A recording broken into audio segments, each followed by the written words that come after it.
Welcome to our channel Sai Amruthavani. Om Sairam. Sai బిడ్డలందరికీ నమస్కారం అండి. ఈరోజు బాబా గారు మనకి అందిస్తున్న సందేశం గురించి తెలియజేస్తున్నాను. ఎప్పటికప్పుడు కోరికలను జయించాలి తల్లి, లేదా అదుపు చేసుకోవాలి. అప్పుడే మన మనసుకు ప్రశాంతత అనేది లభ్యమవుతుంది. కోరికల వెంబడి కనుక పరిగెత్తినంత కాలం నీకు కూడా అశాంతి మాత్రమే దొరుకుతుంది. మన ముందున్నది అజ్ఞానమనే అంధకారం. ఆ చీకటి నుండి వెలుగులోకి మన జీవన ప్రయాణం సాగాలి అంటే చిమ్మ చీకటి నుండి ప్రకాశవంతమైన వెలుగులోకి ప్రవేశించటమే. తనను త్రికరణ శుద్ధిగా నమ్మితే మన ప్రారబ్ధ కర్మలను బాబా తన ప్రేమ, దయ, అనుగ్రహం అనే అగ్నులలో దగ్నం చేస్తారు. జ్ఞానం అనే కాంతి పదంలో పయనించి బాబా అనే ద్వారం నుండి పరమాత్మలో ఐక్యమవ్వటమే మోక్షం. బాబా ఈ మోక్ష ప్రాప్తికి తానే ద్వారంగా ఉన్నారు.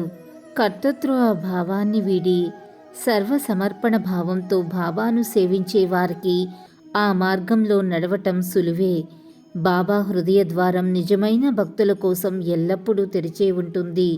మనం చేయాల్సింది అంతా బాబా మన కోసం తన హృదయ ద్వారాన్ని తెరిచి ఉంచారని గ్రహించి నమ్మకంతో ఆ ద్వారం గుండా పోయి బాబా పద సన్నిధిలో చేరి ఆయన ప్రేమలింగనంలో ఒదిగిపోవటమే.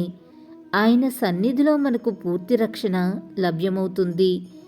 అప్పుడు కైవల్యం అనే ప్రాంగణంలో మన స్థానం పొందామన్న మాటే. ఈ చరాచర జగమంతటూ కూడా బాబాను చూడగలిగిన ఆత్మజ్ఞానం కలిగిన వాడు ఆ ద్వారం నుండి మనకు స్వాగతం లభిస్తుంది. దారిలో ప్రయాణిస్తే గమ్యం చేరతాము.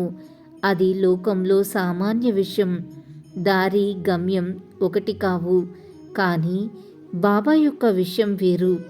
చేరవలసిన గమ్యమైన ముక్తికి చేర్చే దారి, దాని ద్వారం కూడా బాబాయే. బాబాయే మోక్షద్వారం. ఆ ద్వారం గుండా వెళ్ళటం అంటే పరమాత్మను చేరటమే. ఇదే బాబాకు సంబంధించిన అద్భుత రహస్యం. అల్లా మాలిక్, అల్లా అచ్చా కరేగా. ఓం సాయిరామ్. ఇలాగే బాబా గారి సందేశం రోజు వినాలి అనుకుంటే మన ఛానల్ని సబ్స్క్రైబ్ చేసుకుని సపోర్ట్ చేయండి. అంతవరకు సర్వే జన సుఖినో భవంతు. Thanks for watching.